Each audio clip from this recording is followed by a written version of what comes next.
भी राष्ट्रीय पर्व, कोई भी पर्व अगर आता है तो हम इन अनाथालय में इन बच्चों के बीच में इस पर्व को मनाते जरूर। हमें खुशी भी मिलती है और इन बच्चों की पूर्ति भी होती है। इन बच्चों को ये एहसास भी नहीं होता है कि हमारे साथ कोई नहीं है। कुछ इस वजह से भी हम इन लोगों के साथ आते हैं, इन्हें ये एहसास ना हो और इनकी सब पूर्तियों को भी होती रहे और हमें भी मन से प्रसन्नता मिलती है कि हम इन बच्चों के बीच में त्योहार करते हैं। क्या कार्यक्रम है आज? आज सर्वधर्म सेवा समिति के पदाधिकारीगण यहाँ आए हुए हैं। आइडिया क्या नाम है आपका? मैं प्रवीण उपाध्याय सर्वधर्म सेवा समिति का संस्थापक सचिव हूँ।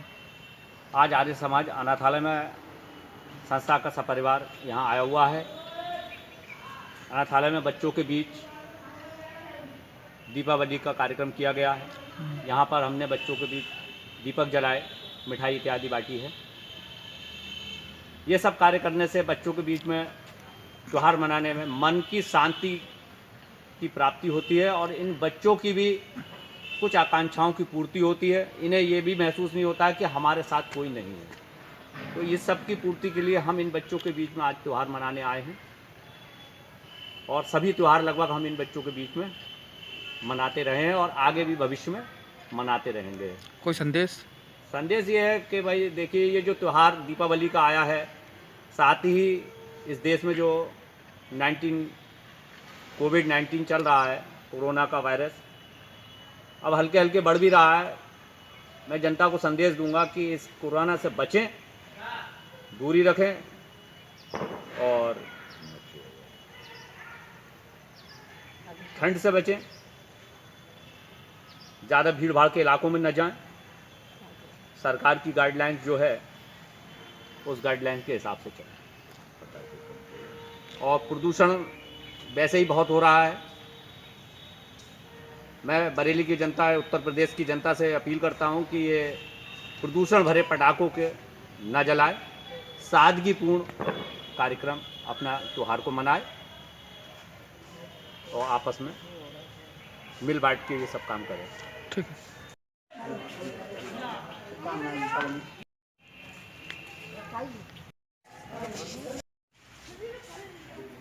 मैं आपका? मैं डॉक्टर बीना जायसवाल, सर्वधर्म सेवा समिति की अध्यक्षा। आज क्या कार्यक्रम हुआ? आज हम सभी लोग संस्था के समस्त पदाधिकारी के साथ ये अनाथ आश्रम हम लोग आए हैं।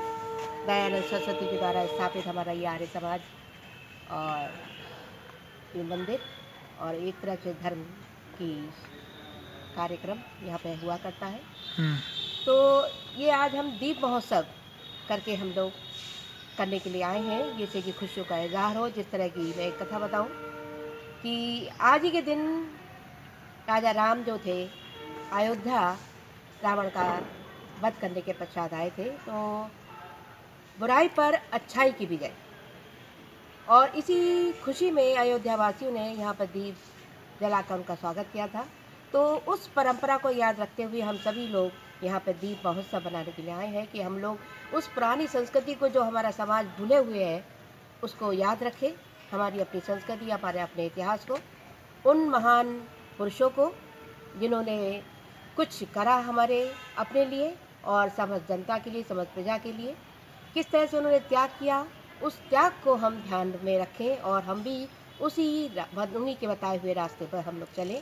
यही जागृत करने के लिए, यही उनको याद दिलाने के लिए, उनकी पुरानी स्मृतियों को, जिससे कि पुराने इतिहास को हम दीपदान महोत्सव के द्वारा कि बच्चों के जीवन में उसी तरह की खुशियाँ आए। जिस तरह की अयोध्या वासियों ने खुशियाँ मनाकर अपना इजहार किया था, उसी तरह ये भी अपनी खुशियों का इजहार करें और उन्हीं के बताए रास्ते पर हम लोग चलें। यही हमारी शुभकामनाएं हैं उन बच्चों के साथ, और इसीलिए हम लोग आए हैं। और समस्त परिवार की ओर से हम लोग ये चाहते हैं कि समस्त बच्चों को और समस्त जनता को भी दीपावली, धनतेरस और छोटी दिवाली की सबकी हम बधाइयाँ देते हैं कि उनके लिए शुभकामनाएं, कि उनका जीवन भी उसी खुशियों की तरह बना रहे, उनके जीवन में खुशियाँ आए।